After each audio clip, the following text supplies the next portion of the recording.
অনেক অজানা ইতিহাস এবং ঐতিহ্যের মেলবন্ধন শান্তিপুরের জগৎ বিখ্যাত রাস উৎসব আজ চলছে ভাঙা রাশির শেষ মুহূর্তের প্রস্তুতি পর্ব তুঙ্গে।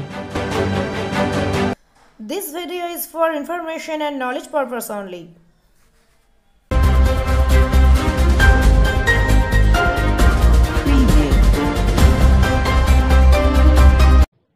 শান্তিপুরের রাস উৎসব জগৎ বিখ্যাত, তার সাথে কত যে অজানা ইতিহাস জড়িয়ে রয়েছে তা অনেকেই জানেন না। যেমন এই রাস উৎসবের সাথে জড়িয়ে রয়েছে বিভিন্ন গোস্বামী বাড়িগুলির বিগ্রহের ঐতিহ্যের পাশাপাশি বেলজিয়াম কাঁচের ফানুস এবং বেলওয়ারি ঝাড়, যা জগৎ বিখ্যাত। শান্তিপুরের রাসের অনন্য ঐতিহ্য শান্তিপুর মঠবাড়ি বিগ্রহ দেবতার রাসমঞ্চ, দীনদয়াল বাড়ির বিগ্রহ দেবতার রাসমঞ্চ, যা আজও সেজে ওঠে বেলজিয়ামের কাঁচের ফানুসের জৌলসে।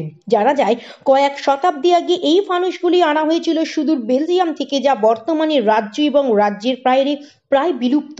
তাই এই বেলওয়ারি ঝাড় এবং ফানুস খুবই ঐতিহ্যমণ্ডিত এবং দুর্মূল্য বলেই মনে করা হয়। এবং এই বিগ্রহ বাড়িগুলির অর্থাৎ গোস্বামী বাড়িগুলির বর্তমান যারা বংশধর, তারা সারা বছর অত্যন্ত যত্নের সাথে এই দুর্মূল্য ফানুসগুলিকে রেখে দেন। কেন এই ফানুসের এত সৌন্দর্য, এত চাহিদা? জানা যায় রাসমঞ্চে মোমবাতির আলো ফুটিয়ে তুলে বিগ্রহ দেবতার জৌলসকে বাড়িয়ে তোলা হয় আরো কয়েক গুণ। ভগবান শ্রীকৃষ্ণ যখন রাসলীলায় মগ্ন ছিলেন, তখন হলুদ আলোর যে রশ্মি তার সেই অবতারের রূপ ধারণ করেছিল। এই কাঁচের ফানুস চিন্তা ভাবনায় সেই রূপই ফুটে ওঠে। শান্তিপুরের যতগুলি গোস্বামী এবং বিগ্রহ বাড়ি রয়েছে, এই দুটি বিগ্রহ বাড়ির অনন্য ইতিহাস বেলজিয়াম ফানুস অথবা বেলওয়ারি ঝাড়কে কেন্দ্র করে। রাস উৎসবে দূর দূরান্ত থেকে যে সকল দর্শনার্থী আসেন, তারা প্রথমেই দীনদয়াল এবং মঠ বাড়িতে যান দেবতা দর্শনের জন্য।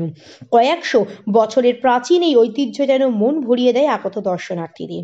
2024 রাস উৎসবের অন্যতম কেন্দ্রবিন্দু এখনো এই দুই বিগ্রহ বাড়ি। এটা শান্তিপুরে দীনদয়াল বাবুর ঠাকুর বাড়ি নামে পরিচিত। তা দীনজনের প্রতি দয়া থেকে এই বাড়ির নাম দীনদয়াল বাবুর ঠাকুর বাড়ি হয়েছে। এই ব্রিটিশ সরকারের দেওয়া উপাধি। আর আমাদের ট্র্যাডিশন বলতে এই ঠাকুরটির বয়স 215 বছর প্রায়। রানী রাসমণির দক্ষিণেশ্বর মন্দির প্রতিষ্ঠাকে যদি ল্যান্ডমার্ক ধরা যায়, তার 54 বছর আগে এই মন্দির প্রতিষ্ঠা হয়েছিল। 1854 সালে এটা 1800 খ্রিস্টাব্দে। তা সেই সময় থেকে এখনো পর্যন্ত আমরা রাধারমণের রাস অঙ্গনে কোনো রকমের কোনো বৈদ্যুতিন আলো ব্যবহার করি না।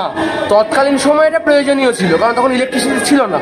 কিন্তু সেই সাবেকিয়ানা, সেই ঐতিহ্যকে বজায় রেখে সেই আমলের প্রায় 200 বছরের পুরনো বেলজিয়াম গ্লাসে এখনো মোমবাতি স্নিগ্ধ আলোয় রাধারমণের রাসযাত্রা অনুষ্ঠিত হয়ে আসছে। শুধু রাসযাত্রা কেন, রাধারমণের ঝুলন যাত্রা, দোলযাত্রা, তৎসহ বৈষ্ণবীয় ঘরানার সমস্ত রকম অনুষ্ঠানই এইভাবেই সমারোহের সঙ্গে পালন হয়ে আসছে দীনদয়াল বাবুর ঠাকুর বাড়িতে। রাধারমণ জিউ শান্তিপুরের ইতিহাস প্রসিদ্ধ ভাঙা রাসের শোভাযাত্রায় অংশগ্রহণ করেন না। ওই দিন আমাদের নিয়ম যেটি হচ্ছে, সেটি হচ্ছে রাধারমণ জিউ তার নিজস্ব রাস মন্দিরে আসবেন, এসে অধিষ্ঠান হবে, তার দর্শন আরতি হবে এবং তার যে বাতি সেগুলি জ্বালানো হবে এবং একটি বাতি আমরা জ্বালিয়ে তার উদ্দেশ্যে অর্পণ করে আগামী বছরের রাসের জন্য রেখে দেবো। এটা আমাদের বাড়ির নিয়ম এবং এইভাবে রেখে দেওয়ার মাধ্যমে বলতে পারেন ভাঙা রাসের পরের দিন থেকেই পরবর্তীকাল বছরের রাসযাত্রার সূচনা হয়ে যায়। ধর্মীয় সমস্ত রকম অনুষ্ঠান পালন করা হয়। ঝুলন যাত্রায় রাধারমণ জিউ ঝুলন অনুষ্ঠান হয় 3 দিন। আচ্ছা, দোল পুজো ওনার হয়। আমাদের অদ্বৈতাচার্যের পৌত্র রামেশ্বর, ছোট কনিষ্ঠ পুত্র রামেশ্বরের যে নিয়ম, দিনে রাস রাতে দোল, এই হলো রামেশ্বরের গোল। এই রামেশ্বর প্রভুর যে নিয়ম, সেই অনুযায়ী এখানে দিনে রাস পুজো হয় এবং রাত্রিরে দোল পুজো হয়।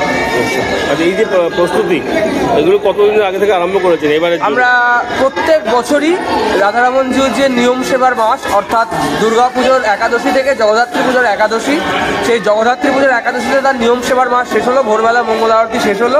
সেই জগদ্ধাত্রী পুজোর একাদশীর দিন থেকে আমরা এই ফানুস বার করা, আলোর ঘর পরিষ্কার করা, কাঁচ মোছা তৎসহ আমরা শুরু করি।